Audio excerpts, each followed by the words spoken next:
ছোট ভাই আস্তে আস্তে মা কিন্তু শুনে ফেলতে পারে, কারণ মা ভোরবেলা সজাগ হয়ে যায়। ছোট ভাইটা আমার কথা না শুনে শব্দ করে ফেল, তারপর মা আমাদের দুজনকে একই রুমে। ভোর রাতে হঠাৎ ঘুম ভাঙা। বুঝতে পারলাম ভোর 4টা বাজে। আমার মেয়ে সালমা বলেছিল তাকে 5টার মধ্যে জিম ক্লাস যেতে হবে, কিন্তু গভীর ঘুমে ডুবে যাওয়ায় দেরি হয়ে গেল। ভাবলাম সালমারা করবে, তাই হোল ঘর থেকে ডাকতে চেয়েও সরাসরি তার ঘরের দিকে গেলাম। মনে হল হয়তো সে নিজেই উঠে পড়েছে। ঘরের কাছে পৌঁছানোর পর দেখলাম দরজাটা খানিকটা খোলা, কেন জানি না। হঠাৎ আমার মনে হলো একটু সাবধান হওয়া উচিত। দরজার সামনে পৌঁছানোর আগে একটু থেমে গেলাম, তারপর ধীরে ধীরে পা বাড়িয়ে দরজার কাছে পৌঁছালাম। বাইরে থেকে দেখতে চেষ্টা করলাম। দরজা সামান্য ফাঁকা দিয়ে ঘরের ভিতরে চোখ রাখতেই এমন একটি দৃশ্য দেখলাম যে আমাকে হতবাক করে দিন। আমার পুরো শরীর ঠান্ডা হয়ে গেল। আমি দরজার পাশে থমকে দাঁড়িয়ে গেলাম। আমার মেয়ে সালমা বিছানায় ঘুমিয়েছিল, সে পাশ ফিরে শুয়েছিল, তবে তার শরীরে অর্ধেক ঘুরে যাওয়ায় সে কিছুটা অন্যদিকে ছিল। তার পরনে ছিল একটি লাল রঙের টি শার্ট এবং কালো জিন্স। আমি দেখলাম ঘুমের মধ্যে তার টি শার্ট কিছুটা উপরে উঠে গেছে। সে বিছানার এক কোণে শুয়েছিল, তার থেকে সামান্য দূরে, প্রায় 1.5 ফুট দূরে। আমার ছোট ছেলে রাসেল দাঁড়িয়ে ছিল। রাসেল এতটাই কাছে দাঁড়িয়েছিল যে সে সালমার দিকে এক দৃষ্টিতে তাকিয়েছিল, কিন্তু সে শুধু তাকিয়েছিল না, যেন কিছু করার চেষ্টা করছিল। আমি ভেতরে কি ঘটছে তা দেখেই বিষয় জেনে গেলাম। এই মুহূর্তে আমার মনে হলো, হে ঈশ্বর, এখন কি করব?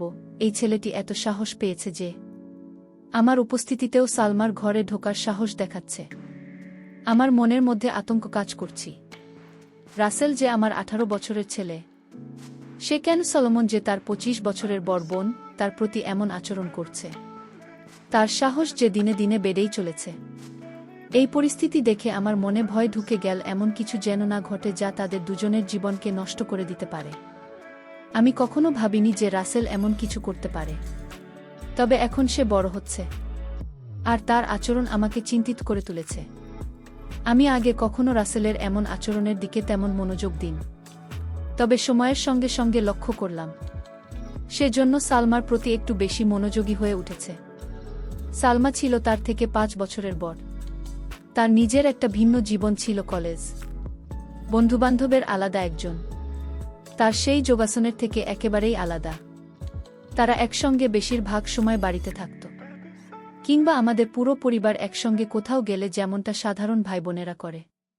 তারা একসঙ্গে হাসি তামাশা করত, একে অপরকে ঠাট্টা করত, কিংবা ছোট ছোট দুষ্টুমি করত। সলোমন সব সময় তার সঙ্গে খুব স্বাভাবিক ও নির্ভীক আচরণ করত। সম্ভবত সালমা এই নির্ভীক আচরণে রাসেলের মনে তার প্রতি এক অদ্ভুত আকর্ষণ তৈরি করেছিল। ধীরে ধীরে রাসেল যে আরও কাছাকাছি যাওয়ার চেষ্টা করতে শুরু করুন, তবে সালমা ছিল তার নিজের জগতে মগ্ন। তার এই ব্যস্ততার কারণে সে কখনো বুঝতে পারেনি যে রাসেলকে একটু অন্যভাবে দেখছে। রাসেল প্রায় সালমার দিকে তাকিয়ে থাকত, বিশেষ করে যখন সে মনোযোগ দিয়ে কিছু করত বা নিচু হয়ে কোনো কাজ করত। রাসেলের দৃষ্টি চলে যেত সালমার দিকে। মাঝে মাঝে সালমার ঘরে নিয়ে আসার চেষ্টা করত এবং আলাপের ছেলে একটু বেশিই ঘনিষ্ঠ হয়ে পড়ত। খুবই লজ্জাজনক ছিল, আমার পক্ষে এটা সহ্য করা কঠিন হয়ে পড়েছিল। তবে রাসেলকে পুরোপুরি দোষারোপ করার আগে ও আমার মনে হয় জন্মান এই আধুনিক যুগে, যেখানে টিভি, সিনেমা, ইন্টারনেট এবং মোবাইল ফোনের অতিরিক্ত প্রভাব রয়েছে, সেখানে এই ধরনের আচরণ না হওয়াটা কিভাবে সম্ভব? আমাদের সন্তানদের মনে এগুলোর প্রভাব পড়বে, এটাই স্বাভাবিক। তবে যা সবচেয়ে কষ্টদায়ক ছিল, তাহলে আমি এ ঘটনা দেখেও কিছুই করতে পারছিলাম না। নিজের সন্তানদের জন্য আমার অসহায়ত্ব আমাকে ভেতরে ভেতরে ধ্বংস করে দিচ্ছিল। আমি কখনো কল্পনাও করিনি যে রাসেল এমন কিছু করতে পারে। আমার স্বামী রাজ এদিন রাতে পরিশ্রম করেন আমাদের সন্তানদের একটি সুন্দর এবং সুখী জীবন দেওয়ার জন্য। যদি তিনি কখনো জানতে পারেন যে আধুনিক সময়ের প্রভাব রাসেলের মনকে এমনভাবে দূষিত করছে, তাহলে তিনি নিশ্চয়ই প্রচণ্ড কষ্ট পাবেন। তবে তার কাছে এই বিষয়ে বলা আমার পক্ষে সম্ভব ছিল না। যদি তিনি ঘটনা জানতে পারেন, তাহলে তিনি রাসেলের মনস্তত্ত্ব বোঝার চেষ্টা না করেই হয়তো রাগের বশে শাস্তি দেবেন বা তাকে বাড়ি থেকে বের করে দেবেন, এমনটা আমি কখনোই চাইনি। আমি ভেবেছিলাম সালমাকে সামান্য ইঙ্গিত দিয়ে বিষয়টি জানানো উচিত, যাতে সে সতর্ক থাকতে পারে এবং রাসেলের সঙ্গে একটু সাবধানতার সঙ্গে আচরণ করতে পারে। তবে এর আরেকটি বিপদ ছিল। সালমার মনে যদি রাসেলের প্রতি ঘৃণা জন্মায়, তাহলে তাদের সম্পর্ক চিরতরে নষ্ট হয়ে যাবে। এমনকি যদি সালমা রাগের মাথায় রাসেলকে কিছু বলে ফেলে তাহলে রাসেলও রেগে গিয়ে কোনো ভুল সিদ্ধান্ত নিতে পারে যা তাদের ভবিষ্যতের জন্য ভয়াবহ হতে পারে। আমি কোনোভাবেই তাদের ভাই বোনের পবিত্র সম্পর্কের মধ্যে ফাটল ধরাতে চাইনি। তাই সালমাকে কিছু বলার পরিবর্তে আমি নিজের মতো করে পরিস্থিতি সামলানোর সিদ্ধান্ত নিলাম। আমি ঠিক করলাম রাসেলকে ঠিক পথে আনার জন্য সময়মত তাকে বোঝানোর চেষ্টা করব। এখন থেকে যখনই আমি লক্ষ্য করতাম যে রাসেল চুপি চুপি সালমার দিকে তাকিয়ে আছে, আমি কোনো না কোনো অজুহাতে তাকে সেই জায়গা থেকে সরিয়ে দিতাম। এতে করে তার আচরণ অনেকটাই নিয়ন্ত্রণে আসত। তবে আজকের ঘটনা আমাকে আরও সচেতন করে তুলুন। আমি বুঝলাম বিষয়টি নিয়ে আমাকে আরও সতর্ক হতে হবে এবং উপযুক্ত সময়ে সঠিক সিদ্ধান্ত নিতে হবে। পিছনে সাহস দেখে আমি বুঝতে পারলাম যে আর দেরি করা ঠিক হবে না। যদি সময় মতো আমি কোনো ব্যবস্থা না নিই তাহলে তার কাজের জীবনে বড় বিপদ ডেকে আনতে পারে। আমাকে কিছু একটা করতেই হবে, কিন্তু কিভাবে পরিস্থিতি সামাল দেবে তা বুঝে উঠতে পারছিলাম না। আমার মনে হলো সঠিক পদ্ধতিতে তাকে বোঝাতে স্বাভাবিক হতে পারে। তখন আমি যেটা ঠিক মনে করেছিলাম সেটাই করার সিদ্ধান্ত নিলাম। যদি হঠাৎ করে ঘরে ঢুকে যায় তাহলে রাসেল ভয় পেতে পারে, আর সালমা যদি তাকে এমন অবস্থায় দেখে ফেলে তাহলে সে আরও হতবাক হয়ে যেতে পারে। তাই আমি এমন কিছু করার সিদ্ধান্ত নিলাম যাতে সে বুঝতে পারে যে আমি জেগেছি এবং তার ঘর ছেড়ে চলে যাওয়ার সময় এসেছে। এই ভাবনা থেকে আমি রান্নাঘরে গিয়ে ইচ্ছে করে একটি স্টিলের থালা ফেলে দিলাম। এতে বেশ বড়সড় শব্দ হল। আমার প্রত্যাশা মতো কিছুক্ষণের মধ্যেই আমি দেখলাম বিষাদের ছায়া পাশের পথ দিয়ে চলে যাচ্ছে। তার চলে যাওয়া দেখে আমি স্বস্তি পেলাম। এরপর আমি সালমাকে ডাকার জন্য তার ঘরের দিকে এগোলাম। ঘরে ঢুকে দেখি সালমা তখনও গভীর ঘুমে। এত বড় আওয়াজ হওয়ার পরেও সে উঠে বসেনি।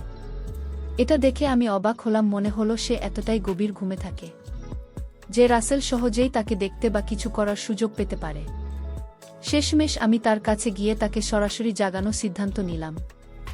আমি সালমাকে ডেকে জানালাম। সে ঘুম থেকে উঠে আমার দিকে রাগের দৃষ্টিতে তাকাল এবং দেরি হওয়ার জন্য আমাকে দোষ দিন।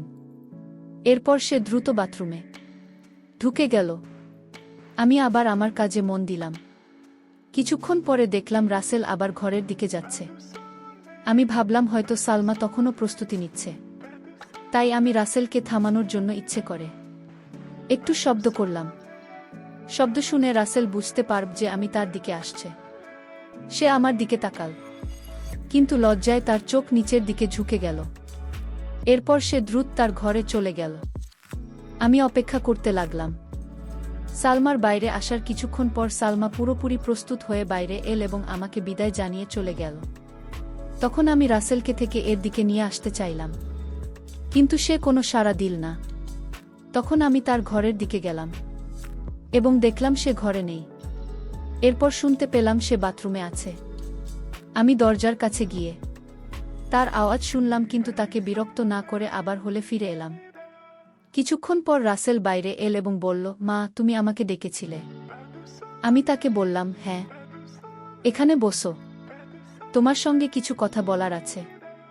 আমার কণ্ঠে সুর শুনে রাসেল বুঝতে পারল আমি গুরুতর কিছু বলতে যাচ্ছি। সে কিছুটা অস্থির হয়ে ধীরে ধীরে আমার কাছে এসে বসল। আমি শান্তভাবে কথা শুরু করলাম, কিন্তু অল্প সময়ের মধ্যেই তাকে ভর্ৎসনা করতে শুরু করলাম। আমি সালমার ঘরে তার গোপনীয়তায় হস্তক্ষেপ করার বিষয়ে সরাসরি কিছু বলেননি, তবে ইঙ্গিত করলাম। আমি তাকে বোঝালাম যে আমি তার এমন আচরণ আগেও লক্ষ্য করেছি। রাসেল দ্রুত বুঝতে পারে যে তার কাজ আমার চোখে ধরা পড়েছে। ভয়ে তার মুখ শুকিয়ে গেল। আমি আরও কড়া সুরে বললাম, যদি সে আবার এমন কিছু করে, আমি তার বাবাকে সব বলে দেব। এই কথা শুনে রাসেল কেঁদে ফেলে বলল, মা, প্লিজ এমন কিছু করো না, আমাকে মাফ করে দাও। সে বারবার আমার কাছে ক্ষমা চাইতে লাগে এবং প্রতিশ্রুতি দিল যে সে আর কখনো এমন কিছু করবে না। সে আমার পা ধরে বলতে লাগল, আর কখনো এমন হবে না, একবার আমাকে সুযোগ দাও। আমি তার আচরণ দেখে বুঝলাম সে তার ভুল বুঝতে পেরেছে। আমি তাকে শান্তভাবে বুঝলাম সে যা করেছিল তা কতটা ভুল এবং এর ফল কতটা ভয়াবহ হতে পারত। আর যদি কেউ জানতে পারে তাহলে কতটা অসম্মান হবে। শেষমেশ আমি তাকে এই প্রতিশ্রুতি দিতে বাধ্য করলাম যে সে আর কখনো এমন কাজ করবে না। তারপর আমি তাকে আর বকাবকি করিনি। আমার মনে হলো সে বার বুঝতে পেরেছে এবং এমন কিছু আর করবে না। এরপর সে পুরোপুরি শান্ত হয়ে গেল এবং আমি তাকে আর কখনো সালমাকে দেখতে দেখিনি। এতে আমি নিশ্চিত হলাম যে সে তার ভুল বুঝতে পেরেছে এবং নিজেকে সংশোধন করেছে। এরপর প্রায় 1 মাস আমি তার থেকে একটু দূরত্ব বজায় রাখলাম এবং খুব কম কথা বললাম, যাতে সে বুঝতে পারে যে সে যা করেছিল তা ভুল ছিল।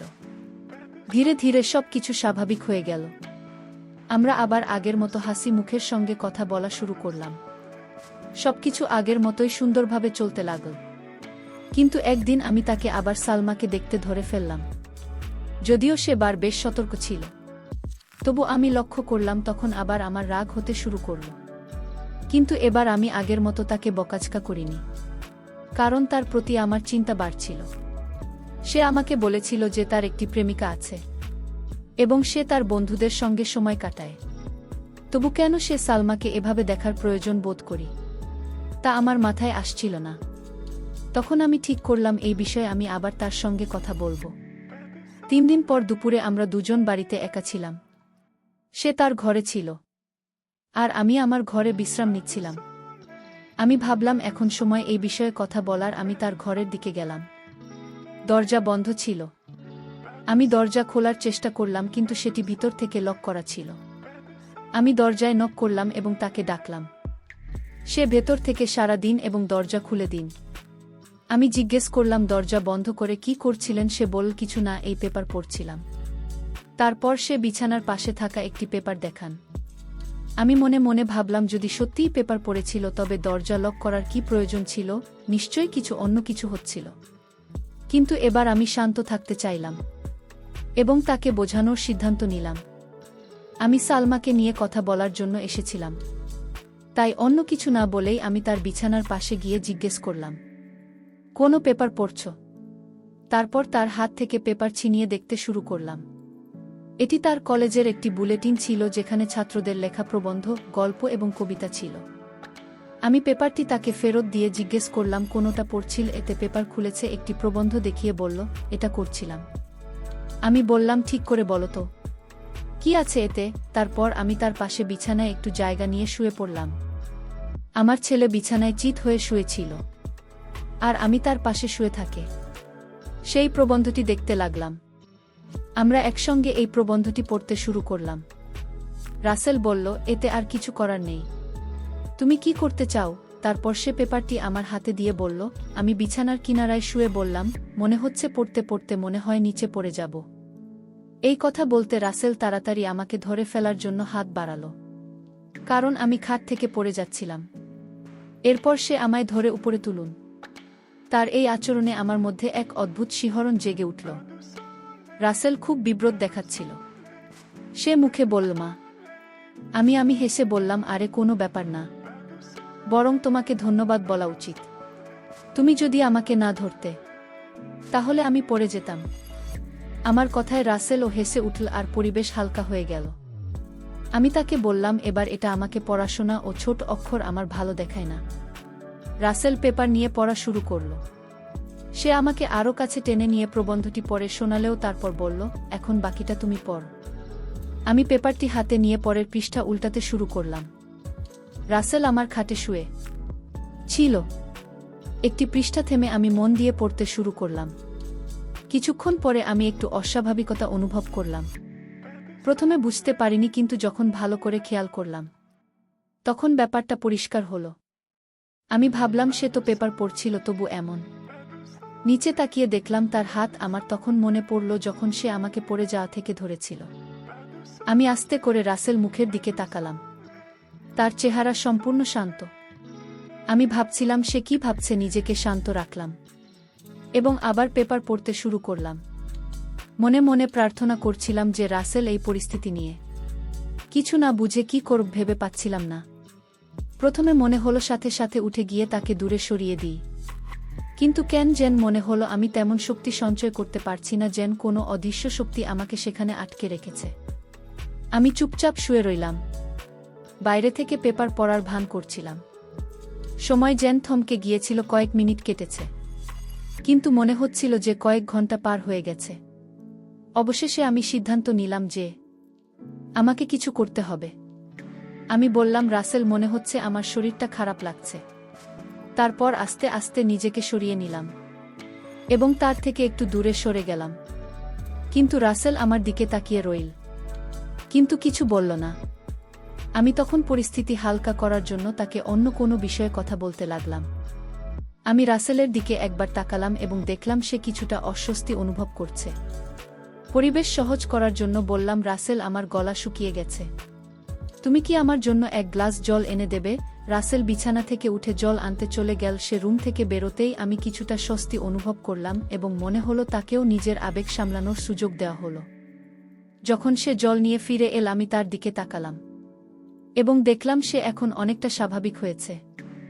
আমি তার কাছ থেকে জল নিয়ে এক নিঃশ্বাসে পান করলাম।